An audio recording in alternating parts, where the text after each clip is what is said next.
আসসালামু আলাইকুম। আজ থেকে প্রায় ১ মাস আগে আমরা আমাদের বাংলাদেশের ২য় স্বাধীনতা লাভ করি। তো এই স্বাধীনতার আসলে আমাদের অর্জন কি ১ মাস তো হয়ে গেল। আজকে ১ম দিন। এই স্বাধীনতা আমরা কি পেয়েছি? এই স্বাধীনতায় আমরা অনেক কিছু না পেলেও আমরা আলহামদুলিল্লাহ ধীরে, ধীরে পেতে শুরু করছি। যেমন এই যে আমি আপনি কথা বলতে পারছি, এটাকে বাক স্বাধীনতা বলে। যা ইচ্ছা তা বলতে পারছি। এই স্বাধীনতা আমার আপনার ছিল না। আমার আপনার এই ভয়টাও নেই যে এখন আমি সকালবেলা যদি কোনো একটা অপরাধ অপকর্ম বা কোনো ব্যক্তির অপরাধ অপকর্মের বিরুদ্ধে সোচ্চার হই, কথা বলি, তাহলে রাত্রিবেলা আমাকে সাদা পোশাকে কেউ ধরে নিয়ে যাবে। এই ভয়টাও নেই। আমি আপনি ফেসবুকে এখন লেখালেখি করতে পারছি, কোনো দলের বিরুদ্ধে হোক, কোনো ব্যক্তির বিরুদ্ধে হোক, কোনো অন্যায়ের বিরুদ্ধে হোক, আমরা লিখতে পারছি যেটা আমরা আগে পারতাম না।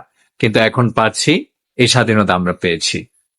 আমার আপনার বাবা-মারা এখন হলে পাঠিয়ে, ভার্সিটিতে পাঠিয়ে, কলেজে পাঠিয়ে এখন নিশ্চিন্তে থাকতে পারেন যে, "বাবা, এখন তুমি কারো সাথে আ তর্কে জড়িও না বা সুন্দরভাবে যাও, আবার চলে এসো।" এই ধরনের বলার কোনো প্রয়োজন হয় না। কারণ আমরা আমাদের হলে এখন সেফ আছি।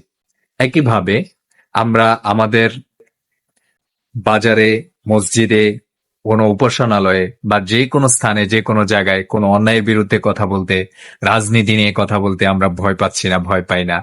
এই ভয় আমাদের কাছ থেকে দূর হয়ে গেছে। বড় ভাই, ছোট ভাই এই ধরনের ব্যাপারগুলো এখন নাই। আমরা রাজনৈতিক আলাপও করতে পারছি। আমরা গণতন্ত্র, সমাজতন্ত্র, ধর্ম সবকিছু নিয়ে আমরা ওপেন কথা বলছি। এতে আমাদের ভয় নেই। আমাদের ভয়কে আমরা জয় করতে পেরেছি। এটাই হচ্ছে স্বাধীনতার সুফল। একইভাবে আমরা প্রত্যাশা করি আগামীতে আমরা আমাদের দীর্ঘদিনের লালিত স্বপ্ন যে একজন রাষ্ট্রীয় নাগরিক হিসাবে, এই দেশের নাগরিক হিসাবে যে আমরা ভোট দিতে পারছিলাম না, এই ভোটাধিকার আমরা ফিরে পেয়েছি বা ফিরে পাবো ইনশাল্লাহ। আমরা আমাদের মন মতো আমাদের প্রার্থীকে ভোট দিতে পারবো। ধীরে ধীরে ইনশাল্লাহ আমাদের এই স্বাধীনতা আরো বাড়বে। আমরা আমাদের স্বাধীনতার ফল ভোগ করবো ইনশাল্লাহ।